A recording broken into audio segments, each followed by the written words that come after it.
अस्सलामुअलैकुम गाइस, कैसे हैं आप? उम्मीद करते हैं आप सब खैरियत से होंगे, खुश होंगे और हमारी दुआ है कि हमेशा खुश रहें, हंसते और मुस्कुराते रहें। मेरा नाम है रहमान अनवर और मैं हूं मोहम्मद और मैं मुजफ्फर इकबाल। और आज हम जिस वीडियो पर रिएक्ट करने जा रहे हैं, इस वीडियो का टाइटल है video of Russia statement on doctor S Jaishankar goes viral. तो देखते हैं वीडियो। अगर वीडियो पसंद आए वीडियो को लाइक, चैनल को सब्सक्राइब ज़रूर कीजिएगा। तो देखते हैं। नमस्कार, welcome you all to study IQ. मैं हूं Prashant Dhawan. Now recently Russia के जो विदेश मंत्री हैं सर्गेई लावरोव, जिनकी फोटो यहाँ पे आप देख पाएंगे, ये रशिया के प्रेसिडेंट हैं। यहाँ पे सर्गेई लावरोव है। सर्गेई लावरोव ने रिसेंटली भारत के विदेश मंत्री के बारे में एक ऐसी कमेंट करी जो वायरल हो चुकी है सोशल मीडिया पे। यहाँ पे आप देखोगे इस वीडियो को लेकर ही बहुत सारे आर्टिकल्स पब्लिश हो रहे हैं, जहां पर लिखा है कि जयशंकर साहब ने ओपनली पश्चिमी देशों को एडवाइस किया कि माइंड योर ओन बिजनेस। एक बार जो ये छोटी सी क्लिप है 30 सेकंड की सबटाइटल के साथ, ये आप देखिए। उसके बाद मैं आपको बताऊंगा कि जियोपॉलिटिकल कंटेक्स्ट में ये स्टेटमेंट इंपॉर्टेंट क्यों है। यहाँ पर हम सिंपली ये बात नहीं कर रहे कि अरे देखिए रशिया के विदेश मंत्री ने हमारे विदेश मंत्री का नाम लिया और यूएन की बात करी, वेस्ट की बात करी। इशू सिर्फ इतना नहीं है, बहुत ही डिटेल में जानेंगे कि ये स्टेटमेंट इंपॉर्टेंट क्यों है। सबसे पहले ये क्लिप देखो। Мой друг, министр иностранных дел Субраманиан Джайшанкар, как-то был в ООН, выступал, его стали спрашивать, почему там у России столько много нефти стали покупать и так далее, и так далее. Он им посоветовал заниматься своими делами. И напомнил заодно, сколько Запад стал покупать нефти и продолжал покупать нефть в Российской Федерации. Вот, это и есть национальное достоинство. ना अगर यहाँ पे आपका क्वेश्चन ये है कि मगर सर ये पकुपात क्या कर रहा था, देखो यहाँ पे रशिया के जो विदेश मंत्री है ये कह रहे हैं कि भारत के विदेश मंत्री डॉक्टर एस जयशंकर ये रिसेंटली गए यूएन में स्पीच दिया। स्पीच के बाद ना उनसे बहुत सारे सवाल पूछे गए कि आप रशिया से इतना सारा कच्चा तेल क्यों परचेज कर रहे हैं। तो जयशंकर साहब ने कैटेगोरिकली उनको जवाब में ये कहा कि आप अपना खुद का बिजनेस माइंड करिए, और साथ ही साथ उनको रिमाइंड करवाया कि आप लोग खुद भी रशिया से कितना ऑयल परचेज कर रहे हैं सेकेंडरी सोर्सेज से। तो ये होती है नेशनल डिग्निटी। अब यहाँ पे आपका क्वेश्चन एक ये हो सकता है कि चलिए काफी अच्छी बात है, मगर इस पॉलिसी से वेस्ट के साथ हमारे लॉन्ग टर्म में रिलेशन खराब नहीं होंगे। तो मैं यहाँ पे आपको एक बहुत ही ज्यादा इंपॉर्टेंट लॉजिक समझाना चाहूंगा, जिसके बारे में रिसेंटली रायसीना डायलॉग के टाइम में हमारे विदेश मंत्री ने भी बात करी है। रायसीना डायलॉग आपको पता होगा, नई दिल्ली में बहुत ही इंपॉर्टेंट गैदरिंग होती है जहां पर दुनिया भर के इंपॉर्टेंट इंटरनेशनल इवेंट्स पर बातचीत की जाती है। इस बार दुनिया भर से कई कंट्रीज के विदेश मंत्री, स्पीकर्स आए थे रायसीना डायलॉग में, और उस टाइम जयशंकर साहब ने यह कहा कि वेस्ट को सोचना होगा, पश्चिमी देशों को सोचना होगा कि वो लोग कर क्या रहे हैं। एक तरफ वो कहते हैं कि हमारा सबसे बड़ा डर यह है कि रशिया और चाइना इकट्ठे खड़े ना हो जाएं। दूसरी तरफ आप अगर देखो तो पश्चिमी देशों की जो स्ट्रैटेजी है, जो उनकी नीति है, वो ये है कि रशिया को इतना जरा प्रेशराइज कर दो कि घूम फिर के चाइना के अलावा उनके पास कोई ऑप्शन बचे ही ना। तो ये हमें नहीं करना चाहिए। उल्टा आप अगर देखो, अगर रशिया ये कहता है कि इंडिया की ऑप्शन उनके पास ओपन है, तो ये वेस्ट के लिए ही अच्छा है। इंडिया एटलीस्ट रशिया को रोक रहा है चाइना पर कंप्लीटली डिपेंडेंट होने से। It's kind of funny.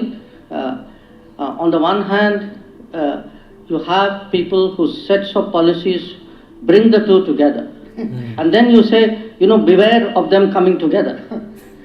So, okay, I mean, I can see the reality out there, but I think it's very much in certainly in Indian national interest, but I would suggest actually in global interest, that when Russia, what's happened today with Russia is essentially a lot of doors have been shut to Russia and the West. Okay, we know the reasons why.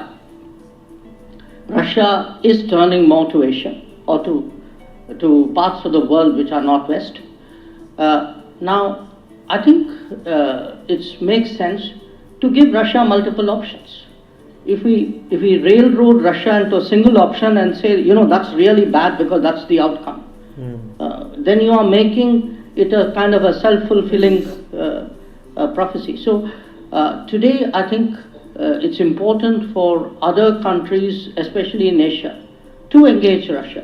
मैं यहाँ पर आपको ये बता दूं, दुनिया में बहुत कम विदेश मंत्री हैं जो इतनी एक बेबाकी से एक फ्रैंक टोन के साथ दुनिया को बताए कि हमारी क्या समझ है दुनिया के बारे में और वेस्टर्न कंट्रीज क्या कर रही है और इसका रिजल्ट क्या होगा। आई मीन जयशंकर साहब ने खुल के बता दिया है, ये जो उन्होंने लाइन बोली है ना कि west is going to fulfil a prophecy, मतलब खुद ही इनके जो जियोपॉलिटिकल एनालिस्ट हैं रोते हैं कि देखिए रशिया और चाइना इकट्ठे अगर हो जाए तो वर्ल्ड वॉर 3 हो जाएगी और दोनों वेस्ट के अगेंस्ट लड़ेंगे। आप लिटरली रशिया को पुश कर रहे हैं टुवर्ड्स चाइना। तो जो ये स्टेटमेंट है ना सेल्फ फुलफिलिंग प्रोफेसी की, ये बहुत ही ज्यादा इंपॉर्टेंट है और रशिया की तरफ से अभी बहुत ही ज्यादा आप देखोगे प्रो इंडिया स्टेटमेंट्स आती रहेंगी क्योंकि 2024 रशिया के लिए बहुत इंपॉर्टेंट है। जैसे मैंने आपको बताया था रशिया ब्रिक्स समिट होस्ट करेगा 2024 में और इसी साल 2 मेजर जियोपॉलिटिकल डेवलपमेंट हो सकती है। एक तो ये कि पाकिस्तान हो सकता है, अगेन मैं 100% कंफर्मेशन के साथ कह नहीं सकता मगर हो सकता है, देयर इज अ पॉसिबिलिटी कि पाकिस्तान ब्रिक्स का मेंबर बन जाए और साथ ही साथ एक ब्रिक्स पेमेंट सिस्टम स्टार्ट हो सकता है। ये रेवोल्यूशनरी होगा। मैं आपको बताता हूँ रेवोल्यूशनरी क्यों होगा। अभी भी ना इंडिया रशिया का जो ट्रेड है ये प्रॉपरली आगे बढ़ नहीं पा रहा। हमें जो पेमेंट करनी होती है रशिया को हम कैसे कर रहे हैं, लिटरली हम रशिया को यही कहते हैं कि जो नॉस्ट्रो और वॉस्ट्रो अकाउंट्स हैं उनका यूज करते हैं, हम रुपी में आपको पेमेंट कर देंगे, रुपीज को आप अपना तरीके से यूज करना है, जो आपको परचेज करना है इंडिया से कर लो, हम आपको सेंड कर देंगे। तो इस तरीके से अभी ट्रांजेक्शन हो रही हैं। बट आप इमेजिन करके देखो कि एक मेजर करेंसी अगर बन जाती है ब्रिक्स करेंसी, जिससे डायरेक्टली इंडियंस रुपी को कन्वर्ट कर सकते हैं ब्रिक्स करेंसी में और उसके बाद रशिया में परचेज कर सकते हैं, सेल कर सकते हैं। ये एक गेम चेंजिंग मूव होगा। जिस तरीके से यूरोपियन यूनियन का जो यूरो है इसने ट्रेड कंप्लीटली ट्रांसफॉर्म कर दिया था, एक सिंगल करेंसी आप यूज कर पा रहे थे in Germany, France, other countries, almost उस लेवल का इंपैक्ट यहाँ पे आ सकता है अगर ये ब्रिक्स करेंसी बन जाती है। हालांकि अभी इस पर मुझे पता नहीं कितना काम हुआ है और कितनी सहमति बनी है, बट रशिया क्लियरली बहुत ही एक्साइटेड है। पीएम मोदी को व्लादिमीर पुतिन का एक फोन कॉल भी आया था पिछले महीने और ब्रिक्स प्रेसिडेंसी के बारे में पुतिन ने बताया था इंडिया के पीएम को। देखना ये होगा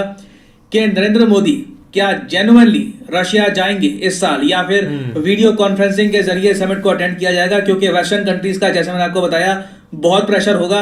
यूएसए बहुत ज्यादा आप कह लो फ्रस्ट्रेटेड फील करेगा अगर रशिया में खड़े होकर Xi Jinping, Vladimir Putin, Narendra Modi हाथ में हाथ लेकर खड़े हैं और ब्रिक्स की करेंसी को प्रमोट कर रहे हैं। अमेरिकन मीडिया इस पर बहुत ही ज्यादा क्रिटिसिज्म करेगा इंडिया का। तो देखना होगा 2024 में क्या होने वाला है, बट क्लियरली इंडिया और रशिया के रिलेशंस को रशिया की साइड से बहुत ज्यादा प्रमोट किया जाएगा।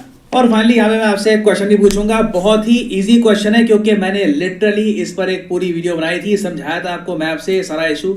आपको बताना है कि भारत का नया नेवल बेस INS जटायु ये कमीशन किया जाएगा कहां पर, मतलब किस आइलैंड पर। ये है यहाँ पे आपकी options, Andaman islands, Minicoy islands, Nicobar islands या फिर none of the above. Comment section में करिए उत्तर, सिंपल क्वेश्चन है। अगर आपने मेरी जो वीडियो है वो देखी है तो आंसर करिए, देखते हैं कितने लोग सही कर पाएंगे यहाँ पे आंसर। और जो लोग आंसर सही करेंगे उनकी कमेंट को मैं हार्ट दे दूंगा ताकि बाकी लोग समझ पाए कि सही उत्तर क्या है। तो इसी नोट के साथ ये है वीडियो का अंत। Thank you for listening. और by the way India Russia से रिलेटेड कुछ और मेजर डेवलपमेंट्स होती है इन द फ्यूचर तो मैं आपके लिए अपडेटेड वीडियोस लाता रहूंगा। Thanks for listening and as always may the gods watch over you. Wow भाई, एंड पर मिसाल अच्छी देते हैं यार एक हौसले के लिए।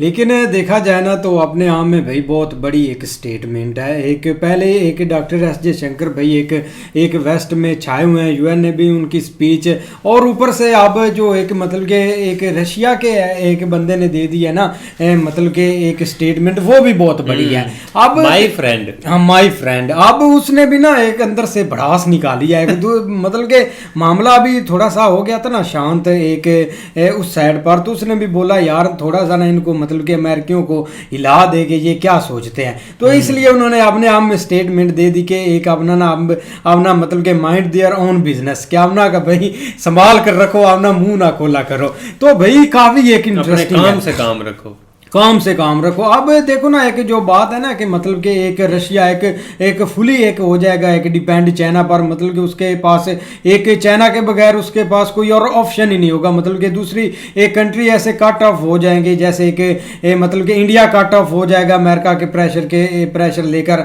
पाकिस्तान तो ऑलरेडी दूर है ना, और भी कंट्रियां। अब देखो ना ऐसे कभी नहीं होता एक कंट्री एक दूसरे पर डिपेंड हो जाए। मैं कल भी देख रहा था कि मतलब कि रशिया और ईरान ईरान के बहुत बड़े बड़े मुआहदे हुए हैं, मतलब कि उन्होंने इधर से चीज़ें परचेज करनी है, ऑयल परचेज करना है, हर चीज़ वो करेंगे ईरान और रशिया एक दोनों मतलब के मिल बैठकर। ऊपर से एक उनके अफगानिस्तान के साथ भी आस्ता आस्ता मतलब कि वो एक कर रहे हैं या रिलेशन, या एक तालिबान बोलते हैं कि अब ठीक है पीछे जो हुआ वो सो हुआ, लेकिन अब हमें अपने मुल्क पर ध्यान देना चाहिए सब बातें भूलकर। तो ये बहुत एक बड़ी स्टेटमेंट है यार। एक डॉक्टर एस जयशंकर जब भी गए ना उन्होंने भाई वेस्ट को एक करारा जवाब दिया कि पहले आप बंद कर दे फिर हम बंद कर देंगे, क्योंकि आप भी खरीदते ही हैं ऑयल वगैरह। वो तो था ही था, लेकिन जो इधर बैठ के आपने सबके सामने जो एक स्टेटमेंट उन्होंने दी थी ना कि एक जो सबसे ज़्यादा एक वेस्ट को डर है ना वो यही है कि रशिया और चाइना इकट्ठा हो गया ना तो मामला जो है ना वो खराबी की तरफ, जिस तरह वर्ल्ड वार 3 की तरफ चला जाएगा, या इस तरह के उनको एक थोड़े से भय हैं उनके अंदर।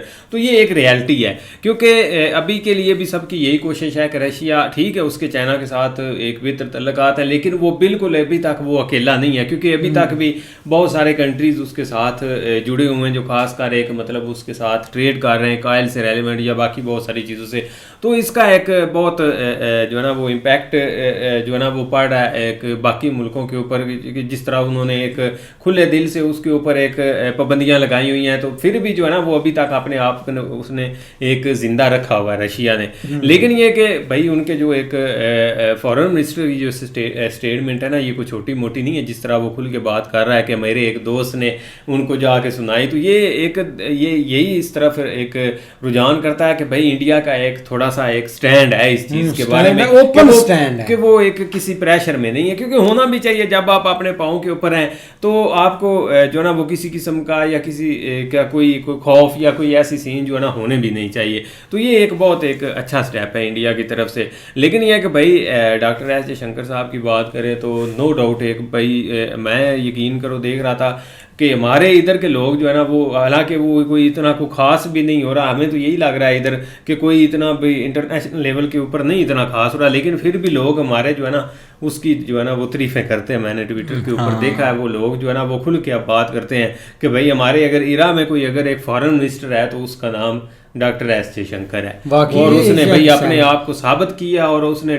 डिप्लोमेसी को ऐसा चलाया, कोई भी अभी तक हिस्ट्री में इस तरह जो है ना वो फॉरेन मिनिस्टर नहीं। ये एक बहुत अच्छी बात है। अब देखो ना एक हमारी तो एक बैड लक है भाई, एक बिलावल फिर से बनने जा रहा है, मतलब कि क्या पल्ले रह गया, कौन बनेगा क्या ये कौन तो नहीं, वो तो सही है, लेकिन बिलावल के एक चांस लग रहे हैं। लेकिन डॉक्टर एस जयशंकर पर आए ना तो भाई एक कमाल के उन्होंने डिप्लोमेट मतलब के एक चीज़ें की है। अब देखो ना जो मामले बड़े बड़े उठे हैं, एक 2023 में ना वो पहले एक मतलब के उठा था वो एक कनाडा वाला, वो मामला जो सबसे हैंडल किया गया ना यार, वो सब मतलब के बहुत एक ना एक मुश्किल था, एक लग नहीं रहा था कि ये एक हैंडल हो सके। लेकिन भाई एक उनके मतलब के अंदर की बातें चली या जो भी हुआ उन्होंने हैंडल कर लिया। और ऊपर से जो मतलब के एक इंडिया में पहले होते थे ना इन्होंने मतलब के अटैक वगैरह कराए होते या उस मतलब के दिशा में थे एक कश्मीर वाली साइड पर, उनको भाई चुन चुन कर एक इन्होंने निपटाया है काम में। याद है ना आपको, कुछ पाकिस्तान में भी थे उसके सेल, और भी मतलब के इर्द गिर्द जो भी थे भाई उनको एक चुन चुन कर उन्होंने मतलब के ख़त्म कर दिया कि कल को हमें कुछ खतरा ना हो। लेकिन इंडिया और रशिया की बात करें तो भाई एक परफेक्ट जा रहा है चीज़ें, बिल्कुल